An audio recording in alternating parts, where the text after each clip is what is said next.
pero bueno, estamos en la media hora esta de, de discusión Yo abierta. solo me gustaría añadir también por esto de estar comparando, ¿no? Y de decir, tenemos ese ideal, como ha dicho Guadalupe, son dos sistemas que nacen de una manera, Rubén tiene la mano, sí, perdón, me he colado, muy diferente. Porque en Suecia, desde 1998, se establece como autoridad competente el Ministerio de Educación, pero antes de eso, que estaba diciendo Guadalupe, que es no una etapa, es un sistema, porque es un sistema de educación y atención de la primera infancia que ya llevaba establecido 30 años o 20 años por aquel entonces en Suecia. Se le llamaba los centros de educación libre o centros de educación de ocio y tiempo libre, donde también había unos dirigidos a los niños y las niñas más pequeñas. Entonces, viene una tradición muy diferente a la nuestra, que es el preescolar, que es la educación de párvulos, que es súper dirigida a la etapa educativa, al sistema educativo y sin tener en cuenta todo lo que tiene que ver con el ámbito no formal y el ámbito informal, donde también se desarrolla el derecho de la educación y atención de los niños y las niñas más pequeñas. Y eso nosotros lo tenemos muy constreñido. O sea, eso en las leyes educativas nuestras no se entra a legislar sobre todo eso, se entra a legislar solamente sobre la etapa educativa, ¿no? Entonces, que también debemos de tener en cuenta que poder aspirar a algo así, yo creo que en España es inalcanzable porque venimos de una tradición histórica y de una estructura de sistema educativo que constriñe completamente la etapa, ¿vale? Y que aunque ha tratado de dotarle de especificidad, al estar comiéndosela desde las escuelas primarias, como eso siga siendo así, lo que va a hacer es que desaparezca, ¿no? Es lo que se llama en inglés la schoolification de la educación infantil, ¿no? Que es el carácter escolarizante y preescolarizante de la etapa, olvidando toda la especificidad que tiene, que a lo mejor es lo que deberíamos de cuidar, ¿no? en nuestro país. Me he colado, Rubén, perdóname, pero era Rubén quien quería hablar. No hay problema, tranquila. Además, escucharos es un auténtico gozo. No, lo que quería comentar es, a raíz también de todo, en realidad, lo que se ha hablado esta mañana es lo absurdo de este contexto en el que estamos en el sistema educativo español, en el que, bueno, como comentaba antes, pues bueno, en teoría reconocemos una serie de derechos de la infancia y una serie de derechos a los que han de tener acceso y a los que el Estado ha de velar por su pleno acceso, pero después no llegamos a responder realmente a las exigencias legales que nosotros mismos nos marcamos. Para poneros un ejemplo, ahora mismo aquí en el País Valencia, que comentaba antes Daniel, se ha reabierto de nuevo la legislación para poder continuar implementando cambios en la jornada escolar. Y esto se ha hecho al mismo tiempo que las propias Cortes valencianas son conscientes, por una parte, de que está esa nueva legislación que va a cambiar el panorama. Pues no se contempla, no se tiene en cuenta que esa nueva legislación cambia el panorama, cambia la situación y, por lo tanto, si vamos a reabrir ese debate, que ya sufrimos lo que sufrimos en el 2017 y 18, pues sería conveniente esperar a que esa nueva legislación se aplique para ver realmente de qué manera nos condiciona. Eso es una. Por otra parte, se está trabajando en las Cortes Valencianas en un proceso para abrir el debate a una posible ley de los tiempos, ley del tiempo, que vendrá a regular los tiempos escolares, los tiempos laborales, los tiempos familiares, una legislación que permita organizarnos a nivel temporal de manera más lógica, más coherente. ¿No será lógico también esperar a que esa comisión de las Cortes y la ley que desarrollen esté abierta y sea pública y esté en aplicación para plantearnos esos tiempos escolares o esa modificación de tiempos escolares? Pues no, ni una cosa ni la otra. El debate se abre ya por los intereses que tenga que ser. Es decir, en absoluto se tiene en cuenta lo que comentabais, las necesidades de la infancia.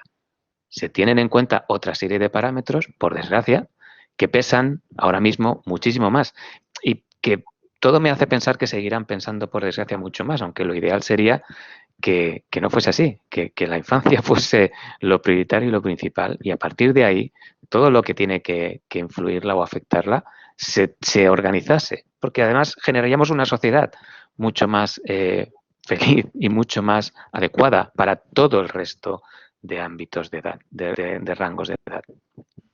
Hace poco participé en un debate también de la Administración valenciana sobre espacios escolares y nos iban poniendo una serie de ejemplos de centros escolares y de construcciones y yo al final tuve que levantar la mano, que también era un ponente, y tuve que decir, a mí me ponéis esa imagen y me decís que es una prisión y realmente me lo creo, porque me ponéis en la imagen de una cárcel y la imagen de los centros educativos, sobre todo los de secundaria, que se están construyendo y francamente no veo la diferencia.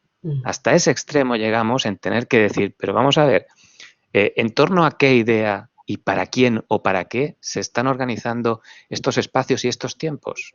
Y de verdad es algo que debemos conseguir que a nivel político sea un debate que se abra, pero que se tome en serio, porque no lo veo que se lo estén tomando en serio.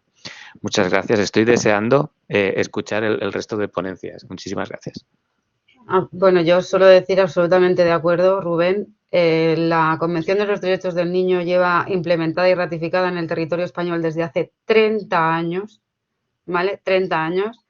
Hasta donde llega mi conocimiento, creo que es la primera vez que se menciona en una ley educativa, junto con el interés superior del niño. O sea, creo que vamos un poco lentos, ¿vale? También es una cuestión social, yo creo que es una cuestión social, pero además de lo que estás apuntando, creo que es que en ese debate que necesitamos y que debería de exigirse, además se tiene que empezar a contar con los propios implicados, que son los niños y las niñas. Y de momento tampoco nadie los ha tenido en cuenta y es otro de los aspectos principales de esa convención. O sea, empezar a tener en cuenta qué opinan los niños y las niñas de las decisiones que se toman en su vida y que afectan a su vida diaria, ¿no? Y que afectan a su día a día. Y eso todavía, en términos de debate educativo, escuchar a la infancia, pero escuchar a la infancia y tomar nota de la infancia, de lo que dice la infancia, entonces eso recogerlo y visibilizarlo en las leyes, ¿no? Me he vuelto. Gracias. Vamos a dar mano a Francesc y luego Guadalupe, si os parece. Francesc. Gracias. Voy a ver compartir el vídeo porque, bueno, naturalmente el taller está absolutamente magnífico y simplemente quería quería poner en público un comentario que le he hecho por privado a Sandra. Vamos a ver. Yo, escuchando estas contribuciones que ya digo que me parecen magníficas, me da la impresión que de alguna manera estamos cambiando un poco el objeto, ¿no? Es decir, desde un primer momento en el cual el conflicto era si era mejor o peor, jornada continua, jornada partida, y lo estamos arrastrando ya a ver la pluralidad de elementos que entran en juego, ¿no? Entonces, una vez que ya hemos visto que hay otras cosas implicadas, mi problema es doble. Por una parte, metodológico y por otra parte, digamos, pragmático, ¿no? Sí, Es que por más que se haga ley, España la ha tomado como ley desde el comienzo, Suecia no, recién el año pasado. Hay que fijarse siempre en el sistema jurídico, la jerarquía jurídica, la convención tiene menos valor, lamentablemente, y eso eso en relación también con otro tipo de leyes como es el sistema jurídico, se ve muy claro en relación a los derechos del niño inmigrante, ni hablar de los que mueren ahogados en el Mediterráneo. Pero eso es importantísimo de ver, por eso tenemos que, creo que como investigadores todo el tiempo, alzar la voz en cierta forma y decir, bueno, acá pasa algo con la jerarquía de leyes también. ¿Cómo puede ser que una ley de migración valga más que un contrato inclusive entre dos estados para mandar gente de nuevo a su país en condiciones tremendas, valga más que la Convención de Derechos del Niño. Y otra cosa que hay que ver mucho es las leyes europeas, porque la gran parte de nuestras leyes, inclusive en Suecia, vienen ahora desde la Unión Europea, que en cierta forma pone límites también para que la Convención de Derechos del Niño se cumpla como se debe cumplir. Ni hablar de la Agenda 2030 y todo eso, ¿no? Que ni siquiera es ley. Así que eso tenemos que ponerlo en parte de nuestras investigaciones, poner siempre, yo creo que nosotros en la parte de política educativa trabajamos siempre, poner en relieve y hablar de comunicar a la población, a como sea, a hablar con los políticos de la jerarquía de las leyes, porque hay problema con eso y de esa forma dejamos de lado totalmente, podemos dejar de lado la Convención de Derechos del Niño. Cuando hablo de la jerarquía de leyes, una de las cosas que yo siempre digo, por ejemplo, a mis alumnos, miren los presupuestos nacionales, regionales, locales, de las municipalidades, ¿dónde van? El presupuesto es una buena intertexto para analizarla con la Convención de Derechos del Niño. El presupuesto va a decir dónde se pone el dinero, cómo se van a construir las aulas, cómo se va a pagar o no a personal capacitado, y ahí van a ver cómo se negocia y se renegocia la Convención de Derechos del Niño, 1000 veces, en todos los contextos nacionales, más o menos en estos momentos. Voy a ser más rápido, no voy a hacer tanta introducción. Me da la sensación que tenemos que diseñar estrategias para medir. Es decir, creo que tenemos buenas intuiciones de lo que está pasando, pero mi problema ahora es medir. Medir, por ejemplo, esta maternidad intensiva que decía Sandra, ¿no? Bueno, eso afecta a todas las mujeres o afecta a todas las mujeres y los hombres. ¿En qué medida? ¿En qué clases sociales? Lo digo porque si no, pues nos quedamos con unas intuiciones muy básicas, ¿no? Yo tampoco sabría exactamente cómo diseñar un proceso para medir, ¿no? Pero creo que es necesario. También todo lo referido a rendimiento. Es decir, bueno, pues PISA es un buen instrumento, pero tenemos que intentar generar medidas, digamos, que no estén influidas por otros factores, ¿no? Bueno, ese es un elemento, pero el segundo y el que quería destacar es desde una perspectiva meramente pragmática. Es decir, ¿cómo podemos enfocar el debate respecto de política educativa? Por ejemplo, a mí me da la impresión, y voy a hablar del caso que conozco, ¿no? El caso nuestro, ¿no? Me da la impresión que, eh, vamos a ver, me da la impresión que, por ejemplo, el sistema público, es decir, una cosa que podría hacer es copiar al sistema privado respecto de cómo ellos unifican en un único centro docente infantil, primaria y secundaria, incluso secundaria postobligatoria. Esto, eh, si insistiéramos en ello, es decir, el sistema público solamente lo ha hecho en casos de escuelas, zonas remotas, que solamente hay 4 centros en el País Valenciano que ofrezcan primaria y secundaria, centros de la red pública, y es porque se encuentran, vamos, en muy pocos sitios, ¿no?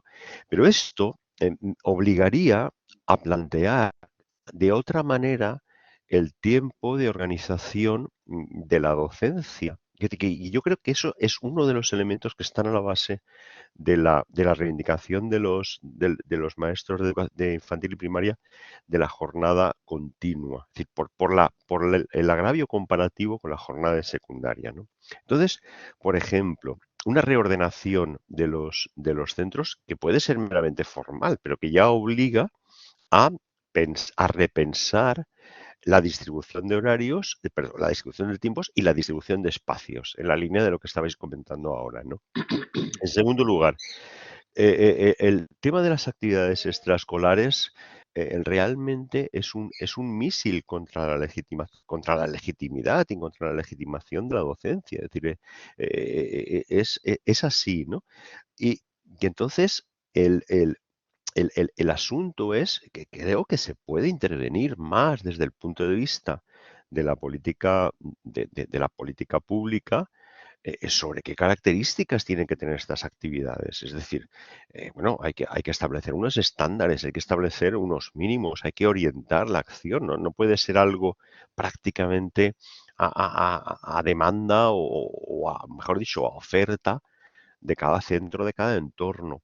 Es decir, se pueden organizar líneas para no recaer en que esas actividades extraescolares o son absolutamente inservibles o vienen a dinamitar, como decía Dani, es decir, si luego tienen que hacer fuera mejor lo que han hecho dentro, estamos partiendo de la base de que lo que se hace dentro es imperfecto, ¿no? Bueno, me refiero que de alguna manera creo que el siguiente paso y ya no es, bueno, naturalmente es volver sobre los argumentos y perfeccionarlos cada vez más, pero darle forma a cómo esta reivindicación se puede llevar a la acción política, ¿no? Y ese era un poco mi planteamiento y, bueno, luego la investigación metodológica.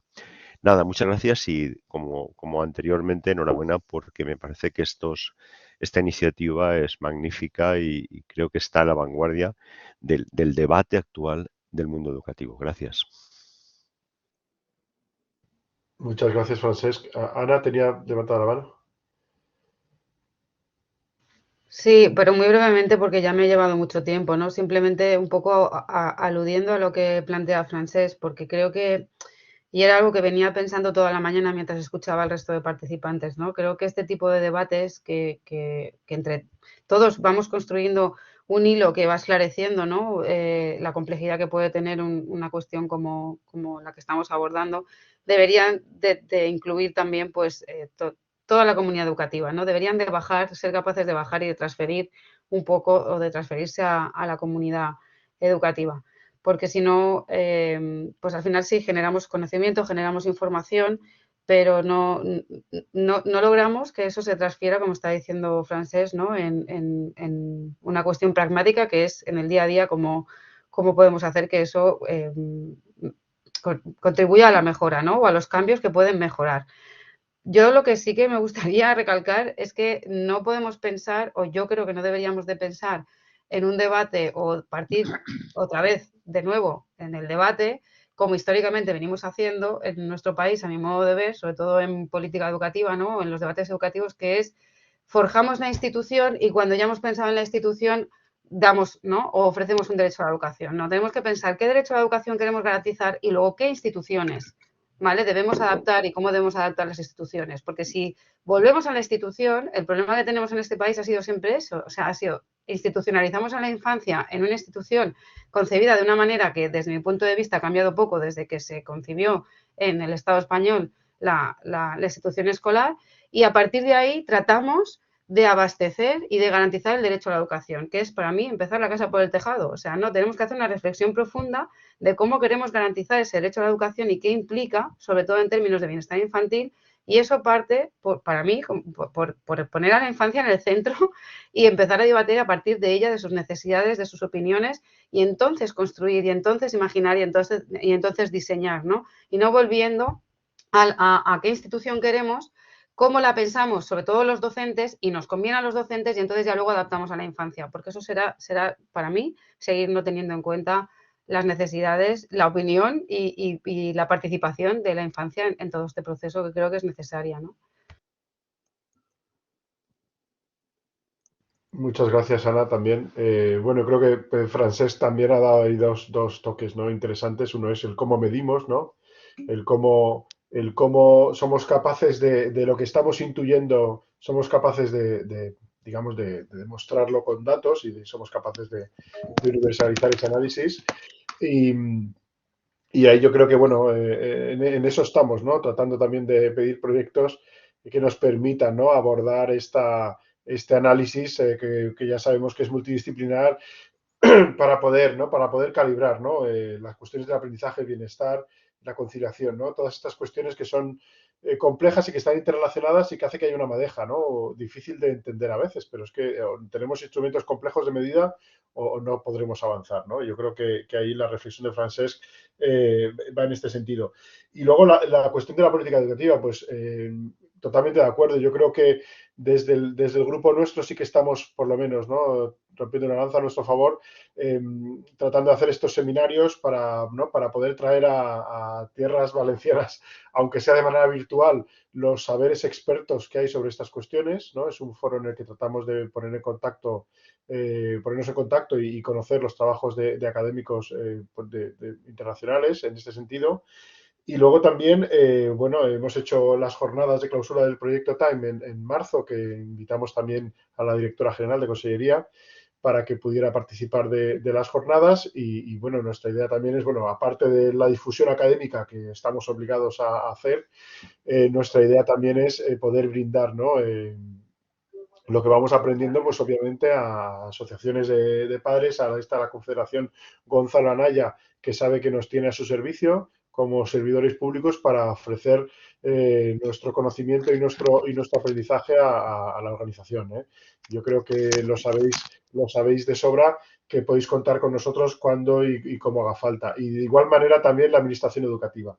Yo creo que los CEFIRES pueden contar también con nuestro expertise y con nuestra experiencia a la hora de diseñar acciones formativas para maestros. A mí me invitaron hace un par de años a las jornadas de los directores de infantil y primaria a dar una charla sobre tiempos escolares y estuve encantadísimo de poder participar. Entonces, bueno, yo creo que somos permeables, estamos abiertos a la interacción con los agentes del sistema educativo valenciano y, bueno, y español, y estamos a la disposición de poder colaborar en aquellas iniciativas que, que salgan, ¿no? Y bueno, no sé si hay alguna palabra más, si no, nos pasamos 10 minutos de la hora pactada. Yo creo que lo hemos encajado muy bien al programa previo que había establecido. Si no hay ninguna palabra más, sí que os invito a conectaros mañana de nuevo. Tendremos también sesión como hoy, ¿no?